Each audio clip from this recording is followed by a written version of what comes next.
So, hello, dear students. Now we'll talk about session 3, talking about change. Change जो word है ये different situations पे different words के साथ कनेक्ट होके मीनिंग भी डिफरेंट करता है। तो उन्हीं कुछ चेंजेस के बारे में हम लोग पढ़ेंगे कि उन चेंज का हम कैसे और कब यूज करते हैं। इस सेशन में इस चेंज से रिलेटेड हम कुछ चीज़ें जानेंगे। सबसे पहला है चेंज फॉर द बेटर, यानी ऐसा, इसका मीनिंग ये हुआ कि ऐसा चेंज जिससे कुछ इम्प्रूवमेंट हो। लाइक एग्जांपल दे सकते हैं, he does not watch junk movie, जो बेकार की मूवीज़ नहीं देखता है अब, क्यों, and it is a change for the better, और ये इम्प्रूवमेंट यानी अच्छाई के लिए चेंज हुआ है। ही एन्जॉय सीरियस सिनेमा, अब उसको सीरियस सिनेमा अच्छा लगता है, तो ये चेंज फॉर अ बेटर हो गया। Now change for a worse, ऐसा चेंज जो जिससे और कुछ ख़राब हो। She has started reading novels, अब उसने नावल पढ़ना शुरू कर दिया है, but it is a change for the worse as she reads them more than her school books. लेकिन ये जो चेंज है ये और ख़राब हुआ है, क्योंकि वो स्कूल बुक्स की जगह अब यही पढ़ने लगी है, नॉवेल्स। तो this is a change for a worse. तो इन देखिए, बेटर और वर्स का हम यूज कहाँ कहाँ करेंगे। जब इम्प्रूवमेंट हो तो it is a change for better, for the better, और जब खराब हो तो change for the worse. 3, change with the times, जब कोई नए डेवलपमेंट्स हो रहे होते हैं और उनको हम एक्सेप्ट करते जाते हैं, तो यहाँ पे हम वर्ड जो यूज करते हैं, जो फ्रेज यूज करते हैं, वह है change with the times. Like our school is changing with the times, मतलब अगर इतनी लाइन हम कहते हैं तो इसका मतलब हुआ कि नए नए डेवलपमेंट्स हो रहे हैं जिनको हमारा स्कूल एक्सेप्ट कर रहा है। यानी हम आगे की लाइन को, आगे के सेंटेंस को न भी पढ़ें तो इसका मीनिंग ये हुआ कि our school is changing with the times. इन जैसे समय बदल रहा है वैसे वैसे चेंज हो रहा है, का मतलब कि नए नए डेवलपमेंट, नए नए एडाप्टेशन कर रहा है कंप्यूटर, सॉरी हमारे स्कूल। आगे हम देखें इसी लाइन में, we now have computer labs with free internet connection, मतलब वही आगे बता दिया कि हमारे यहाँ कंप्यूटर लैब हैं, फ्री इंटरनेट कनेक्शन है, इस तरह की चीज़ है। For a change, for a change का मतलब है कि कुछ डिफरेंट, कुछ अलग, रेगुलर जो चल रहा है उससे कुछ अलग, फॉर अ चेंज का मीनिंग है। एग्जाम्पल है कि why don't you wear a salwar suit for a change.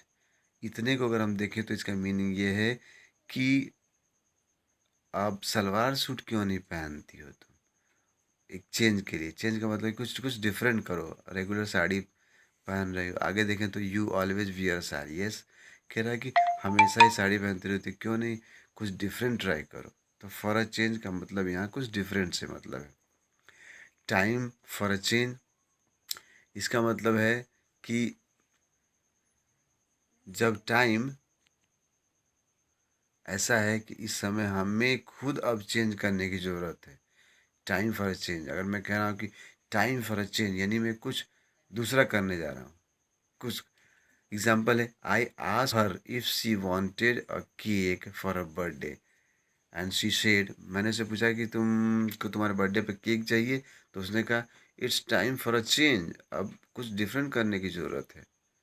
मतलब कि कुछ करूँगी मैं अलग इस बार। क्या, लेट्स हैव पिज़्ज़ा इंस्टीड, इसके बदले हमें पिज़्ज़ा, मतलब टाइम फॉर चेंज का मतलब कि अब वो कुछ अलग ही कर रही है, करना चाह रही है। जैसे मैंने पूछा कि केक केक चाहिए बर्थडे के लिए, उसने कहा नहीं, it's time for a change, मतलब कुछ मैं अलग करूँगी। नेक्स्ट है टाइम्स आर चेंजिंग, मतलब कि कुछ हमको ऐसे चेंजेस दिखाई दे, ऐसे कुछ न्यूज़ सुनाई दे जिसमें हमको लगे कि वाह, ज़माना तो बदल रहा है। तो एग्जांपल में दे रहा है कि मैन कह रहा है कि they charge me 500 rupees for the tie, tie के लिए उन्होंने मुझसे 500 रुपये लिया, किसी दुकान पे मैं खरीदने गया था। तो वुमन कह रही है, वेल टाइम्स आर चेंजिंग, समय बदल रहा है भाई, अब 100 रुपये में टाई नहीं मिलती है। इसका मतलब कि ऐसी हमको कोई जानकारी या न्यूज़ मिली है कि नहीं, वाकई समय बदल रहा है, वही चीज़ नहीं रह गया है। सी चेंज, सी मतलब जानते हैं समुद्र, सी चेंज मतलब बड़ा चेंज, एक बहुत बड़ा चेंज हो जाए तो। एग्जाम्पल में, there is a sea change in the choice of careers. Careers को चूज करने में इस समय एक बड़ा सा चेंज आ गया है। बहुत से यंगस्टर हैं, वो एमबीए में आजकल अपने इंटरेस्ट दिखा रहे हैं, बजाय मेडिसिन या सिविल सर्विसेज। यानी मेडिकल या सिविल सर्विसेज में जाने की बजाय वो लोग एमबीए में ज़्यादा इस समय इंटरेस्ट दिखा रहे हैं। ये एक बड़ा चेंज है। यानी हम 2 4 10 लोगों की बात नहीं कर रहे हैं, एक पूरे एक बल्क स्टूडेंट्स की बात कर रहे हैं कि वो लोग अपना करियर एमबीए में ढूंढ रहे हैं। तो ये सी चेंज है। नेक्स्ट है हमारा टाइम्स चेंज। जैसे जैसे समय बदल रहा है, जो जो चीज़ें आ रही हैं उनको हम एक्सेप्ट करते जा रहे हैं, यही टाइम्स चेंज है। Old man scolded his grandson for not cutting his long hair. मतलब जो बुजुर्ग आदमी थे, उन्होंने अपने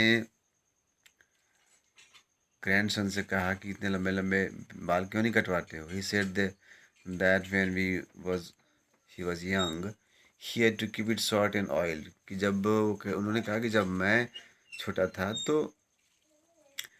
छोटे छोटे बाल रखता था, उसमें तेल लगे हुए रहते थे। उसके ग्रैंडसन यानी नाती ने या पोते ने कहा कि टाइम्स चेंज ग्रैंडपा, समय बदल रहा है ग्रैंडपा, इनको हमें एक्सेप्ट करना पड़ेगा। वो समय गया, अब हमें ऐसा ही एक्सेप्ट करना पड़ेगा। ठीक है। तो टाइम्स चेंज, जैसे जैसे टाइम चेंज हो रहा है हम उसको एक्सेप्ट कर रहे हैं। Times are changing. कुछ अचानक आपको जानकारी मिली और आपने कहा कि ओहो यस टाइम्स आर चेंजिंग, और यहाँ है टाइम फॉर अ चेंज। आप खुद कुछ करना चाह रहे हैं कि yes time for a change. ठीक है। चेंज विद द टाइम्स, मतलब कि जैसे समय बदल रहा है हम नए डेवलपमेंट्स ला रहे हैं, ये times for a. So dear student, next है हमारा active and passive voice. Example देखिए, the hair stylist change the colour of my hair. The color of my hair was changed by the hairstylist. I was praised by the headmaster.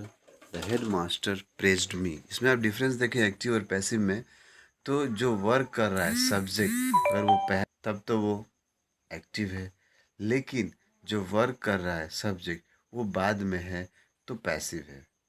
ये एक basic पहचानने का पहला तरीका है। दूसरा तरीका ये है कि अक्सर पैसिव वॉइस में बी, बीइंग और किसी helping verb like is, are, am, was, were के साथ वर्ब अक्सर अपने थर्ड फॉर्म में रहेगी। पहली पहचानने का तरीका है कि ऑब्जेक्ट पहले और सब्जेक्ट बाद में, जो वर्क कर रहा है वो बाद में चला जाएगा। और बी, बीइंग हो सकते हैं, जरूरी नहीं कि हो, पर बी, बीइंग और वर्ब अपने थर्ड फॉर्म में रहेगी किसी हेल्पिंग वर्ब के साथ। आर हो सकता है, शुड हो सकता है, बी हो सकता है, वाज, वेयर, एनीथिंग ये हो सकता है। तो ये इसको पहचानने का एक इजी तरीका है।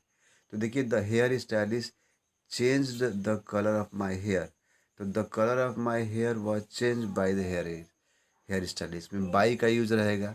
बाई भी एक पहचान का बहुत तरीका है, क्योंकि सब्जेक्ट बाद में जाएगा तो उससे पहले बाई लगेगा। I was praised by the headmaster. Headmaster के द्वारा मेरी प्रशंसा की गई। तो किया किसने? हेडमास्टर ने। तो हेडमास्टर बाद में है सब्जेक्ट, इसलिए पैसिव है, और बाई जरूर रहेगा उससे पहले। अगर एक्टिव में आ जाए तो the head master praised me, headmaster ने मेरी प्रशंसा की, इसका मतलब सब्जेक्ट पहले, सिंपली बाई भी नहीं है, इसलिए ये एक्टिव है। नीचे आइए, कई जगह ऐसा होता है कि जिसमें बाई नहीं होता है, यानी कि जो ऑब्जेक्ट होता है वो तो आ जाता है सब्जेक्ट के रूप में, और लेकिन सब्जेक्ट जब बाद में जाता है तो वो विलुप्त भी हो जाता है, यानी गायब भी होता है, दिखाई भी नहीं देता। बिना उसके रखे भी बना सकते हैं। जैसे you should do the work, the work should be done by you होना चाहिए, लेकिन यहाँ हम बाय यू को नहीं भी रखेंगे तब भी ये वर्क वैसे ही करेगा। We completed the marathon at last. The marathon was completed at last by us था, लेकिन वहाँ पे उसको हटा दिया गया, तब भी काम चल जाएगा।